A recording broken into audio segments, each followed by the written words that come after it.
Deixa eu te fazer uma pergunta. Você sabia que a presença de um nódulo na tireoide é mais comum do que se imagina? Quem fala mais sobre o assunto e traz mais detalhes é o nosso repórter Lucas Moura. Lucas? De acordo com a Sociedade Brasileira de Endocrinologia, 60% dos brasileiros já tiveram ou terão em algum momento da vida nódulo na tireoide. Sobre o assunto a gente conversa agora com a doutora Karine Almeida, ela que é endocrinologista.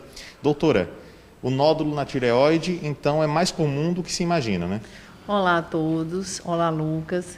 Sim, os nódulos tireoidianos são bastante comuns, podendo acometer até 60% da população.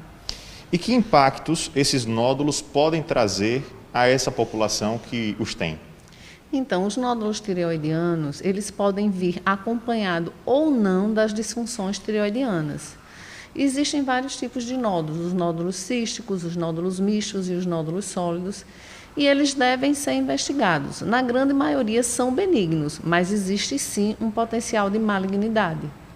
Esses nódulos estão associados àqueles distúrbios que nós estamos acostumados a ouvir, hipotireoidismo, hipertireoidismo, estão associados aos nódulos ou não? Como é que funciona? Então, como eu falei, podem vir associados ou não. Não necessariamente o fato de ter nódulo implique que você tenha hipo ou hipertireoidismo.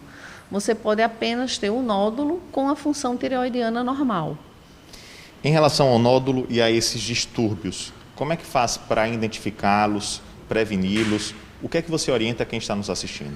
Então, o ideal é que seja feita uma avaliação com o especialista, o endocrinologista, onde inicialmente nós fazemos o exame físico com a palpação da tireoide. Havendo alteração à palpação, nós pedimos o exame de ultrassonografia. Quando existe uma história familiar importante, independente dos achados do exame físico, é interessante também que o paciente faça o exame ultrassonográfico. Isso deve ser feito pelo profissional de endocrinologia? Não, a ultrassonografia é feita pelo ultrassonografista. Nós solicitamos o exame e o paciente traz esse exame para que a gente faça a avaliação. Isso, mas então é importante que as pessoas, todos, de um modo geral, tenham o hábito de ir ao endocrinologista, é isso? Isso, fazer uma avaliação com o endocrinologista é importante, principalmente se existe história familiar de distúrbio tireoidiano. Porque, por exemplo, alguém pode ter hipotireoidismo na família, outro hiper, outro nódulo.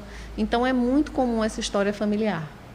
Doutora, é importante a gente frisar também que não é preciso esperar ter qualquer tipo de sintoma para procurar um médico, né? Isso deve ser um hábito de rotina, né? Não, não é. Até porque os nódulos tireoidianos, eles são assintomáticos.